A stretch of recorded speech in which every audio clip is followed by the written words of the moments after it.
Bom, chegou o momento de nós conversarmos com um sobrevivente do Holocausto, dos horrores do nazismo.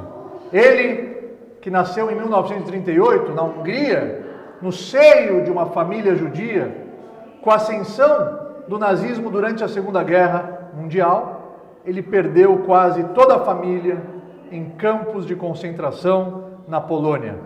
Em 1949, com a derrota da Alemanha e o domínio comunista na Hungria, nosso convidado e sua mãe refugiaram-se primeiro na Áustria, onde passaram 2 anos, e depois no nosso amado Brasil.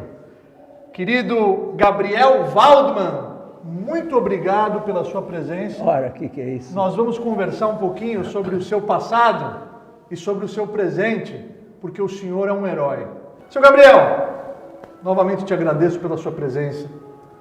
Conte um pouquinho para nós como era a sua infância lá na Hungria.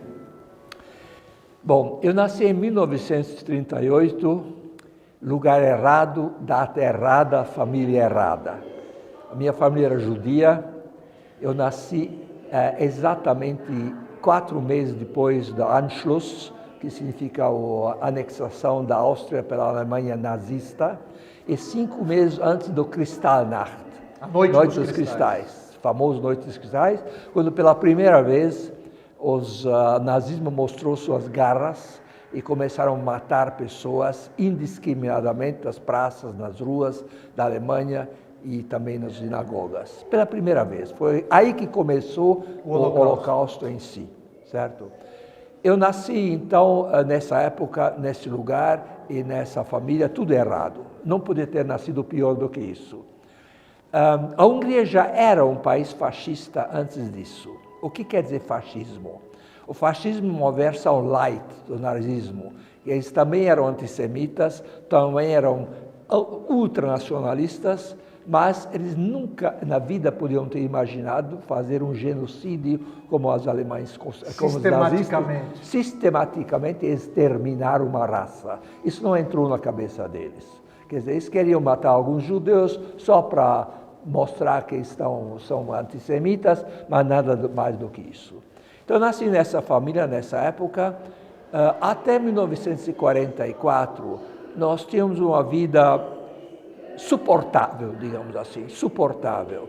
Meu pai foi levado para a guerra já em 41 ou 42, não como soldado, judeu não podia ser soldado, mas como trabalhos forçados. Sim. Então, eles cavavam trincheiras, construíam fortificações, e de vez em quando um nazista ou outro mandava eles entrar no campo de minas para explodir as minas com o próprio corpo, para depois os soldados pudessem entrar e terminar qualquer trabalho que tinham lá. Então, aí tinha azar quem tivesse que entrar no campo de mina, né? E eu vi meu pai, acho que a última vez em 43, talvez, não sei se foi 43 ou 42 que eu vi meu pai a última vez.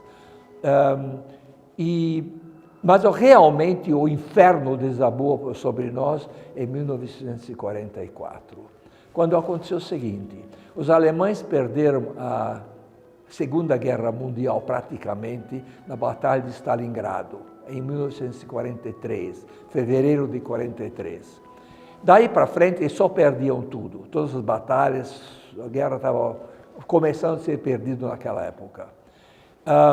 Em 44, o governo fascista da Hungria, que entrou na guerra ao lado dos alemães, tentou cair fora da guerra. Eles tentaram fazer as pazes em separado com a União Soviética, os russos e os aliados Inglaterra e Estados Unidos. Os alemães descobriram, em diplomacia não existe tal coisa como segredo, né? E aí decidiram invadir a Hungria, depuseram o governo fascista, colocaram o governo nazista mesmo na Hungria, e aí então o inferno desabou sobre nós, não há dúvida. Começaram a vir as leis antissemitas. Aquilo que os fascistas faziam de uma forma um pouco mais discreta, eles fizeram de uma forma aberta e clara. Então, começaram leis, os judeus tinham que se transferir para os guetos E, ao mesmo tempo, também tinham que usar a estrela amarela, não tinham mais cartão de racionamento, quer dizer, eles foram eliminados. Com falta de cartão de racionamento, não tinham como comer.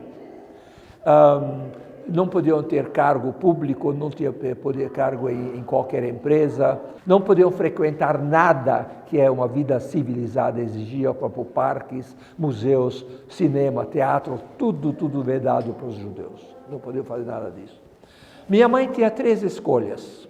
A primeira escolha era ir para o gueto. Mas nós sabíamos já a essas alturas que o gueto era o meio caminho para os campos de concentração. O que nós não sabíamos ainda, o que acontecia nos campos de concentração. Sabíamos das câmaras de gás, nós não temos noção. Mas sabemos que coisa boa não era. A segunda opção, pedir guarita, ajuda de alguma família cristã, que conhecemos muita gente cristã na cidade de Budapeste, e pediram ajuda de uma dessas famílias para nos esconder. Igual o Júlio Gartner. O Júlio Gartner, ou então Ana Frank. Ana Frank. Que era também famoso livro, O Diário de Ana Frank. Diário de Ana Frank. Só que tinha um problema. Se alguém descobrisse, essa pessoa seria imediatamente exterminada. E toda a família também. Sim. E não só a pessoa que nos deu guarita, mas também toda a família seria exterminada. Então, nós também não podemos pedir isso, esse tipo de favor. A terceira opção que nós tínhamos, isso que nós aceitamos depois, era muito curioso que eu não soube em nenhum outro lugar que isso acontecesse, isso na Hungria. Os países neutros na guerra, Suíça, Suécia, Espanha, Vaticano, também o Vaticano, e Portugal, tinham opção de alugar ou comprar casas ou prédios, geralmente casas, e colocar essas casas sob proteção do respectivo consulado ou embaixada. Então, eles pegaram uma casa de 2 andares, por exemplo, digamos, colocaram lá um funcionário da embaixada e davam salvocondutos para as pessoas irem para lá, Sim. ficar lá. Sim. E isso era mais ou menos seguro, entende? Então, minha mãe tentou conseguir um desses salvocondutos e conseguiu para casa da Suíça. E ela foi com o senhor para lá? E aí foi comigo para lá, da casa suíça. Agora, a casa suíça era uma casa que caberiam com certa folga umas 50 pessoas, tinha 500 pessoas. É pior do que nos guetos. Só que não tinha o perigo de sermos imediatamente levados para o campo de concentração. Sim. As condições eram piores, inimagináveis. Porém, o risco era menor. Era um pouco menor, talvez, né?